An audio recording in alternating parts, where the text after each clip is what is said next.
bahwa akar masalah di bangsa ini saya sependapat dengan Permesta, yaitu fatwa-fatwa atau pendapat dari Majelis Ulama Indonesia itu sendiri yang kontraproduktif, karena fatwa itu tidak mengikat di ruang publik dalam hukum positif Republik Indonesia. Saya kira Pak Santi Amer sendiri sangat menguasai, lantaran beliau itu sarjana hukum. Cuma saya ingatkan lagi di ruangan diskusi kita, sharing kita di Hagios ini, bahwa tidak boleh lagi kita membiarkan MUI mendominasi pendapat mereka di ruangan publik hukum positif Indonesia.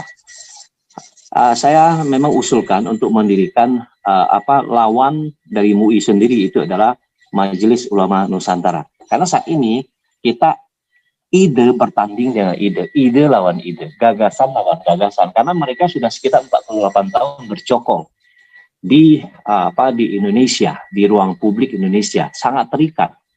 Polisi kalau masalah hal-hal yang mengenai sosial politik, keagamaan, pasti saya akan selalu minta rujukan fatwa pendapat dari ulama di MUI. Sedangkan MUI itu didominasi oleh dua ormas terbesar di Indonesia saat ini, NU dan Muhammadiyah. Dan lebih dari 70 afiliasi Islam yang sama-sama mereka beraliran Sunni, dan sektenya adalah Ahlus Sunnah wal Jamaah. Doktrin atau teologi keimanan mereka itu sangat konservatif.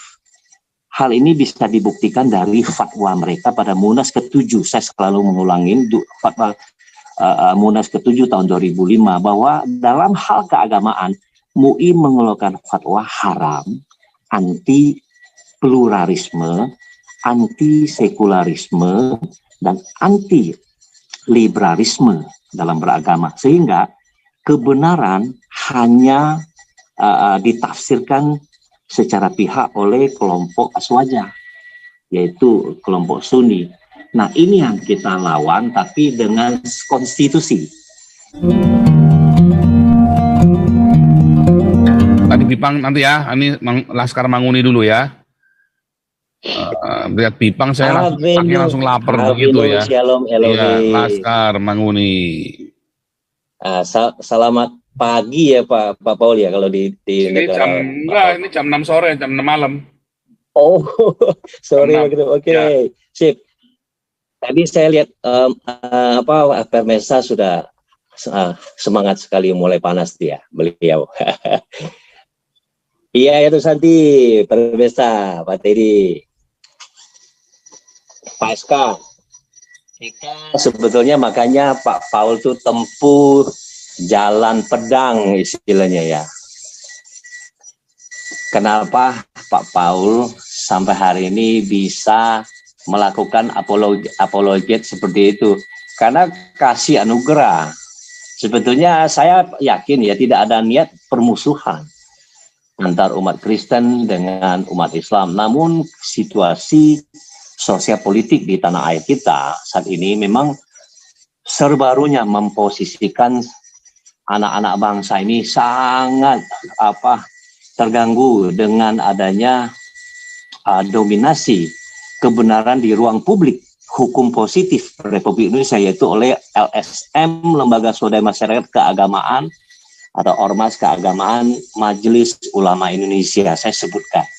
Lantaran apa, kalau kita pantau dari berbagai sosial media saat ini, fatwa-fatwa yang diberikan kepada yang dikeluarkan itu bersifat kontraproduktif dalam konsepsi berbangsa dan bernegara dalam bingkai Bhinneka Tunggal Ika dengan ideologi kita yang final ya, yaitu ya Pancasila. Nah, dengan teologi yang dianut oleh orang Kristen bahwa keselamatan itu adalah anugerah. Sedangkan Islam sendiri, keselamatan itu adalah oleh karena iman. Ini konflik, bukan hanya konflik dalam iman, namun ini juga sudah mengacu kepada konflik peradaban. Ini mohon maaf Pak Paul Dr. De Haifaz, bukan saya mau berapologet melawan seorang dokter ya, namun ya Ini intinya. Jadi walaupun Pak SK itu mengemukakan keluh kesahnya, namun inilah perbedaan dasar, yaitu menimbulkan friksi besar-besaran di bidang teologi yang menyangkut keimanan. Ini baru satu sisi, yaitu mengenai salvation by faith dan salvation by grace. Nah, inilah yang saya sampaikan dalam waktu singkat ini. Nah, kemudian yang lain-lainnya ini implementasi ke dalam konsepsi kebangsaan ini tambah runyam. Masalahnya Islam lahir itu dari situasi politik yang ada di Mekah saat itu. Ya kan? Kalau kita tahu abad ke-6 Masehi, ya singkat cerita, Muhammad bin Abdullah kan mendapatkan wahyu, namun tidak diterima oleh komunitas terbesar di Mekah sendiri. Itu adalah suku beliau sendiri, Quraisy, sehingga beliau kan terusir ke Madinah atau Yastrib waktu itu. Nah, dengan demikian ya sampai hari inilah kondisi Islam itu sendiri dalam sejarahnya. Mungkin kita nggak usah cerita itu lagi ya. Nah, yang saya beberapa waktu selalu sampaikan bahwa akar masalah di bangsa ini, saya sependapat dengan Permesta, yaitu fatwa-fatwa atau pendapat dari Majelis Ulama Indonesia itu sendiri yang kontraproduktif, karena fatwa itu tidak mengikat di ruang publik dalam hukum positif Republik Indonesia. Saya kira Pak Santi Amer sendiri sangat menguasai, lantaran beliau itu sarjana hukum. Cuma saya ingatkan lagi di ruangan diskusi kita, sharing kita di Hagios ini, bahwa tidak boleh lagi kita membiarkan MUI mendominasi pendapat mereka di ruangan publik hukum positif Indonesia. Saya memang usulkan untuk mendirikan lawan dari MUI sendiri, itu adalah Majelis Ulama Nusantara. Karena saat ini kita ide bertanding dengan ide lawan ide, gagasan lawan gagasan. Karena mereka sudah sekitar 48 tahun bercokol di Indonesia, di ruang publik Indonesia, sangat terikat. Polisi kalau masalah hal-hal yang mengenai sosial politik, keagamaan, pasti saya akan selalu minta rujukan fatwa pendapat dari ulama di MUI. Sedangkan MUI itu didominasi oleh dua ormas terbesar di Indonesia saat ini, NU dan Muhammadiyah. Dan lebih dari 70 afiliasi Islam yang sama-sama mereka beraliran Sunni dan sektenya adalah Ahlus Sunnah wal Jamaah. Doktrin atau teologi keimanan mereka itu sangat konservatif. Hal ini bisa dibuktikan dari fatwa mereka pada Munas ke-7. Saya selalu mengulangi fatwa Munas ke-7 tahun 2005, bahwa dalam hal keagamaan MUI mengeluarkan fatwa haram, anti pluralisme, anti sekularisme, dan anti liberalisme dalam beragama, sehingga kebenaran hanya ditafsirkan secara pihak oleh kelompok aswaja, yaitu kelompok Sunni. Nah, ini yang kita lawan, tapi dengan konstitusi, yaitu kita usulkan lobby kepada ulama-ulama baik di NU maupun di Muhammadiyah itu sendiri, yang kita beredar di YouTube, siapa-siapa orangnya, ya, siapa-siapa kiai tersebut, kita lobby, kita mengajukan gagasan kebangsaan dalam konsepsi berbangsa dan bernegara dalam NKRI yang berlandaskan ideologi Pancasila. Nah, mungkin ini tugas Galarua ya, para Pak Santi Amer. Nah, ini kita harus segera mungkin lakukan untuk mendukung ulama-ulama yang ingin melihat Islam tidak hancur oleh karena sekelompok organisasi di ormas yang mendominasi di MUI saat ini.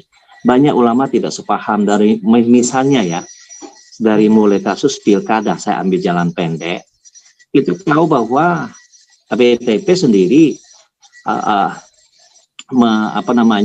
membuat ceramah, sehingga ceramah itu yang disangkakan beliau kepada penistaan agama, padahal selain pasal karet, bahwa di luar agama orang Islam masih boleh memberikan tafsir kepada ayat di dalam Quran, sejauh kita tidak melakukan ujaran kebencian, tapi menafsir kebenaran di dalam satu sisi. Karena Islam berada di ruang publik, itu masalah utamanya. Sehingga semua anak bangsa, kalau sudah masuk ke ruang publik, semua orang warga negara Indonesia boleh memberi tafsiran, karena masuk ke ruang publik, kecuali masuk ke ruang privat. Nah, mungkin itu pokok-pokok pikiran saya, Pak. Selanjutnya yaitu adalah, jangan lupa,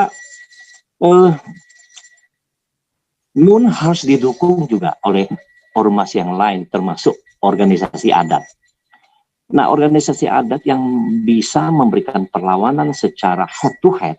Satu, saya kemukakan bahwa suku bangsa Minahasa, Ambon, kemudian di NTT, dan yang paling head to head, yang saat ini masih sangat segar, selain Ambon itu adalah suku Dayak. Nah, teman-teman, khususnya di Galarua, kasihan saudara Dayak kita saat ini mau diadu domba. Dua panglima saat ini sudah terlibat bentrok. Saya tidak tahu kapan meletus perang di antara dua kelompok Panglima Jila dan Panglima Pajiji. Itu dua panglima yang luar biasa. Yang satu pro IKN, yang satu masih pro Dayak sebagai menjaga kelestarian hutan adat mereka.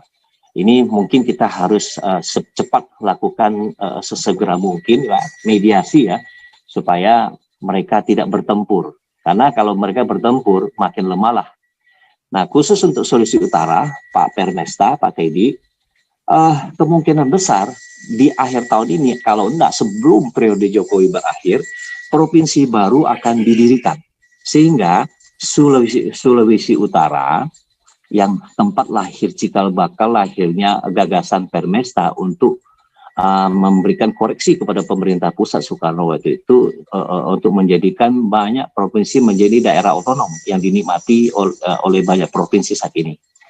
Nah, itu akan diperkecil lagi sehingga provinsi Sulawesi Utara dimekarkan jadi 3 selain Gorontalo, kemudian Bolaang Mongondo. Nah, ini Pak Permesta juga mesti sampaikan kepada organisasi adat.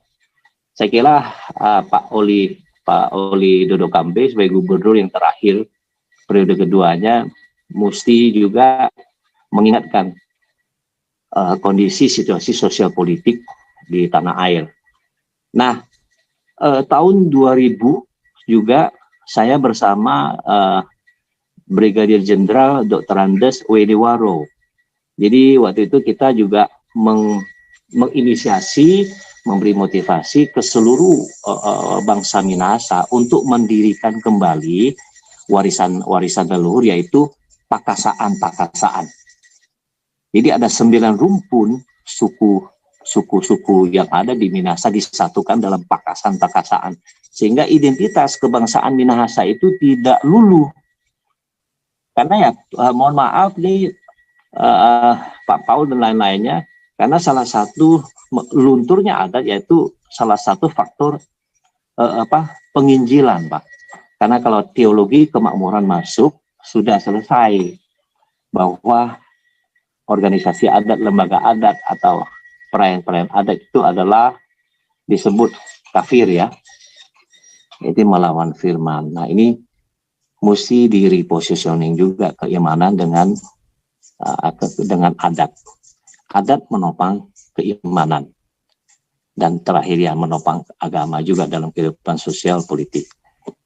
Nah, mungkin yang bisa saya sampaikan, semoga ini bisa jadi masukan ya buat teman-teman diskusi ini. Oke, selamat malam. Sama seperti biasa, karena kondisi kesehatan saya mesti pamit. Oke, shalom, selamat malam. Shalom.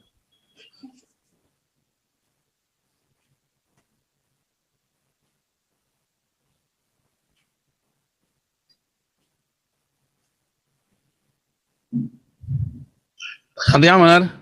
Oh, lanjut Pak. Ini si Bipang belum masuk Bipang ya. Luar biasa Pak.